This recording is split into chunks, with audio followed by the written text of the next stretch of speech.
According to the Census Bureau in the United States, as of 2016, about 63% of Americans own the home that they were living in.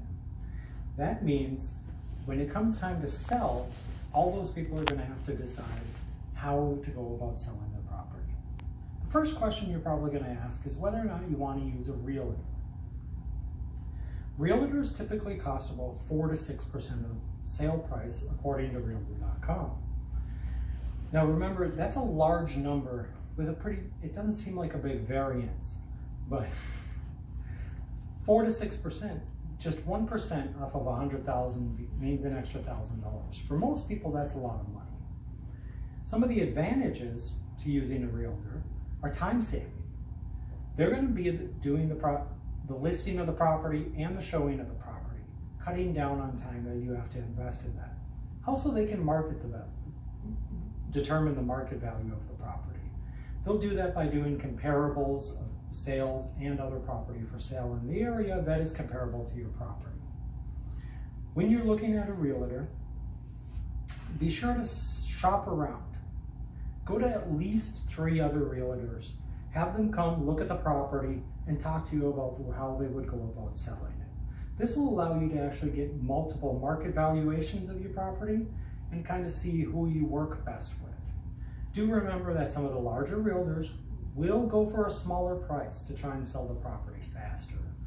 That is one of the advantages of using a realtor though. On average, homes sold for sale by owner are on the market much longer than a house that's being sold by a realtor. Partially that's because they can reach a larger market. After considering the realtor and whether or not you're going to use one, you're going to want to think about what the buyer is going to use to finance when he purchases the property. He or she could be doing it probably one of 3 ways. The least common is a cash purchase. This is when they're not going to be using any outside financing. Cash purchases are usually done by investors. Those are usually the people who will have the money in order to pay for the property up front.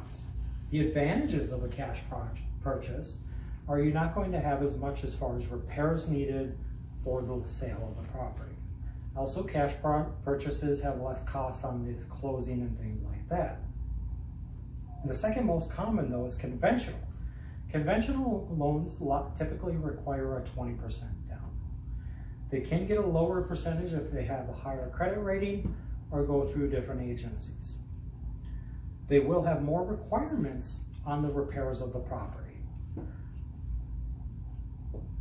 The least down and the most common for most areas is the FHA.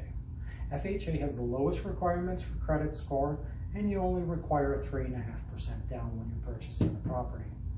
The downside of an FHA though is as a seller, you're going to have your house be in the best condition available.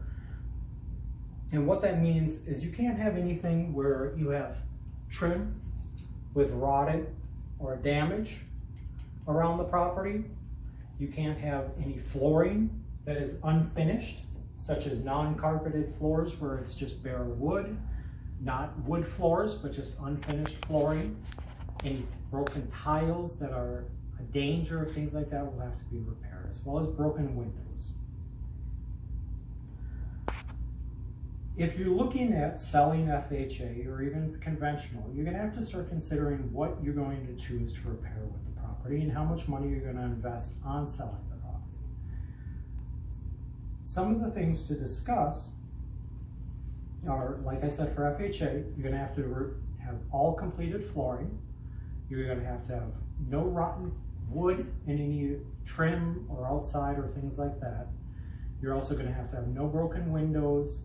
Doors will have to be functional and not rusted or rotted away. There can't be any holes or anything like that. FHA has the most stringent requirements. After you've considered all the essentials, and if you want to market to FHA, remember they are commonly the most common buyer. In my market, it's approximately 3/4 of the buyers are FHA. Non-essential repairs are things that you should still consider. Some of the most important things when you're selling your property is curb appeal and first impressions.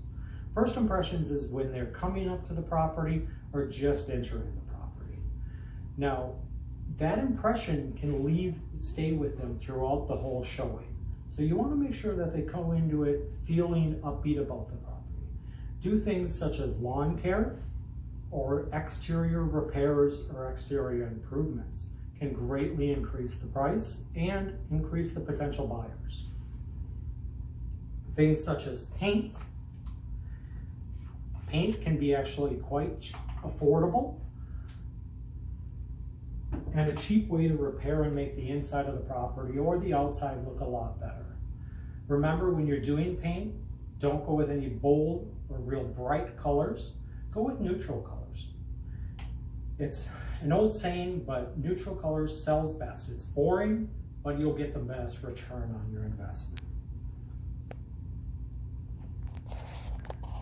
If you want to cut down on the cost of selling your property, one of the things to remember is upkeep. While you're in the property, do the small repairs from a month-to-month basis. If you have a budget, which you should, please do, set aside a certain amount of money that you can afford every month for repairs. If that money's not spent, keep it set aside so that when larger repairs such as plumbing repairs, electrical, things that you can't do yourself come up, you have that money set aside to do it. Repairs become more costly the longer you don't fix them. Something as small as a small piece of wood that's rotted that can be cut and replaced will end up damaging the whole trim, or it can rot behind and then get damaged into your wall or your foundation. Last thing to consider is closing costs.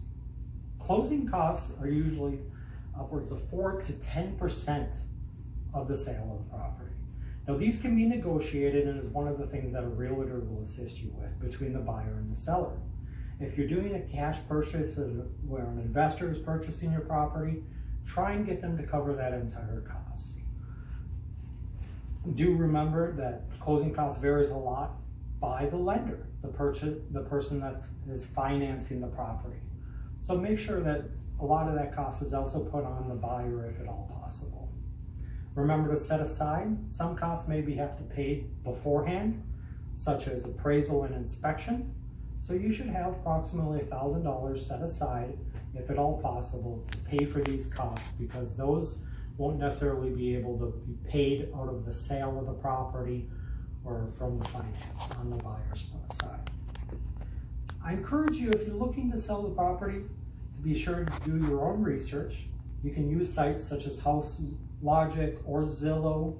They'll give you a lot of tips for when you're first starting to look to sell your property. And you can talk to local realtors. A lot of them will even come through and walk around the property and give you some kind of ideas on what you should do, such as removing items from shelving, cleaning up the house, making sure it's as neat and minimalistic as possible.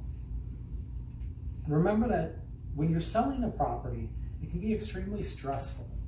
It's something that most people go into with no foresight or experience. So do your research. You want to be able to get the most value out of your biggest asset, and knowing what you're doing and doing a little research and a little bit of work can save your family a lot of stress and help put you in a better situation.